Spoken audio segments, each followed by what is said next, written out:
আসসালামু আলাইকুম।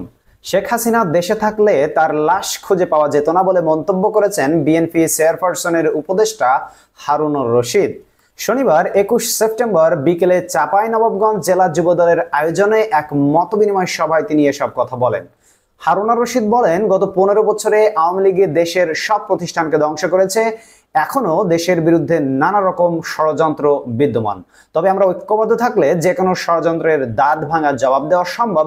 তিনি আরো বলেন, আওয়ামী লীগের আমলে দেশ জুড়ে যে বৈষম্য হয়েছে, সন্ত্রাস, লুটপাট হয়েছে, তার বিচার করা হবে। যারা গুম ও বিচার বহির্ভূত হত্যার শিকার হয়েছে, আমরা তার প্রতিকার করব। তা বাস্তবায়ন করতে অবশ্যই ঐক্যবদ্ধ থাকতে হবে।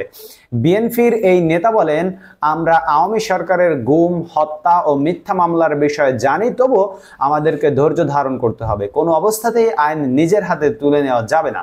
তিনি আরো বলেন, আমরা নিজেরা যেমন অন্যায় করব না, তেমনি অন্যায়কে সহ্য করব না। কিন্তু গত 15 বছর যারা দেশে দুঃশাসন চালিয়েছে, তাদের এত সহজে ভুলবো না, এত সহজে মাফ করব না। হারুনুর রশিদ বলেন, আওয়ামী লীগ পালিয়েছে, কিন্তু প্রশাসনে তাদের দোসররা এখনো রয়েছে।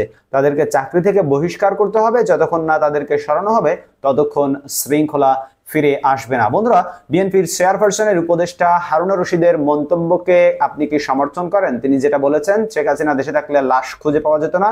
যদি তাই না হয়, তাহলে আপনার মূল্যবান মতামত কমেন্ট বক্সে জানাতে ভুলবেন না। এবং আপনি যদি এই মতামতকে সমর্থন করেন, তাহলে এই ভিডিওতে একটি লাইক দিবেন প্লিজ। দেখা হবে পরবর্তী ভিডিওতে অন্য কোনো খবর নিয়ে। সেই পর্যন্ত আপনারা সকলে ভালো থাকবেন। আল্লাহ হাফেজ।